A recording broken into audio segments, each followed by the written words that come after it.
فرمایا کہ جو بندہ 2 تسبیح روزانہ سورت قل ہو اللہ کی پڑھے گا، سب سے پہلا فائدہ ہے اللہ پاک 300 دروازے غضب کے اس سے بند کر دیں گے، قہر کے، دشمنی کے، انتقام کے، شر کے، دشمن کے۔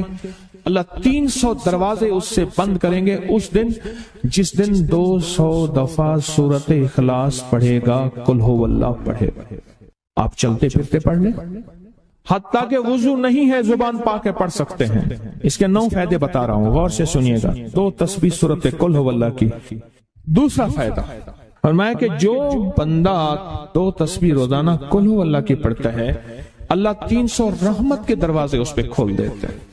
تیسرا فائدہ غور سے سننا، 300 رزق کے دروازے کھول کے اللہ اس سے غیب سے رزق عطا فرمائے، 300 رزق کے دروازے کھول۔ چوتھا فائدہ ذرا غور سے سننا، اللہ بغیر محنت کے علم عطا فرمائے گا، اور اپنے علم میں سے بغیر محنت کے، لدنی علم، وحبی علم، وحبی غیبی علم، لدنی وحبی علم، کس کے؟ بغیر محنت کے اللہ علم عطا فرمائے گا اپنے علم میں سے، اور اللہ حلم عطا فرمائے گا اپنی حلم میں سے، اللہ سمجھ عطا فرمائے گا اپنی سمجھ میں سے۔ اور 5واں فائدہ 66 قرآن پاک ختم کرنے کا ثواب ملے گا۔ 66 جو 2 تسبیح سورت قل ہو اللہ پڑھے گا، 66 قرآن پاک ختم کرنے کا ثواب ملے گا اسے۔ اور اس کا 6واں فائدہ ہے 50 سال کے گناہ معاف ہو جائیں گے۔ اور اس کا 7واں فائدہ، اللہ جنت میں 20 محل عطا فرمائیں گے، 20 بنگلے، 20 محل، اور ہر محل میں یاقوت، مرجان، زمرد، عقیق، اور ہر بنگلے کے محل کے 70,000 دروازے ہوں گے، اور اس میں 70,000 نعمتیں ہوں گے، اور اس میں 70,000 دسترخوان ہوں گے، اور یہ اس شخص کے لیے ہوگا جو صرف 2 تسبیح سورت قل ہو اللہ پڑھے۔ اور 8واں فائدہ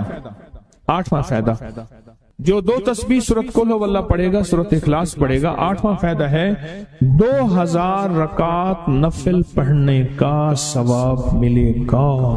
اور آخری 9واں فائدہ، آخری فائدے میں تو میں نے مزہ آ گیا، آخری فائدہ کمال فائدہ۔ لحد میں جو مشکل کشا آ گیا، لحد میں جو مشکل، مجھے مرنے کا بھی مزہ آ گیا۔ سرانے جو بیٹھے تھے میری سرکار، نکیرین کو بھی حیا آ گئے۔ سرہانے جو بیٹھے تھے میری سرکار، نکیرین کو بھی حیا آ گیا۔ محمد محمد محمد محمد صلی اللہ علیہ وسلم، محمد محمد محمد محمد میں کہتا رہا، نور کے موتیوں کی لڑی بن گئی، آیتوں سے ملاتا رہا آیتیں، پھر جو دیکھا تو نعت نبی بن گئی، حسن جنت کو جب بھی سمیٹا گیا، مصطفیٰ کے نگر کی گلی بن گئی۔ حسن جنت کو جب بھی سمیٹا گیا، مصطفیٰ کے نگر کی گلی بن گئی۔ اب سنیں یہ سورت اخلاص کہاں کام دے گی؟ یہ قبر میں، یہ زندگی میں، فرمایا کب ایک حسین آدمی ہوگا، قبر میں ساتھی بن جائے گا، اس کو نکیرین کے سوالوں کے جواب دے گا، اور یہ بندہ ٹھاٹ سے ہوگا۔ جب سانس کچھ بحال ہوگا، سانس میں سانس آئے گا، پوچھے گا تو کون ہے؟ کہ یاد نہیں ہے، میں وہ قرآن ہوں جو تو پڑھتا تھا، تو مجھے نہیں بولا، میں تجھے نہیں بولا۔ اب سنیں 9واں اور آخری فائدہ جو اس کا بتا رہا ہوں، بہت فائدے ہیں، میں نے اس کے 9 فائدے بتائے ہیں۔ میں جب مرے گا اس کے جنازے میں 1,10,000 فرشتے شامل ہوں گے، کہ جو شخص یہ چاہتا ہے اللہ میری نسلوں کے لیے رزق کے دروازے کھلے رکھ، رزق کے روحانی اور رزق کے جسمانی، اللہ میری نسلوں کے لیے دنیا کی مہنگائیاں، حالات، کرائسس، ناکامیاں، اور پتہ نہیں آگے مہنگائیوں کی صورتحال کیا ہو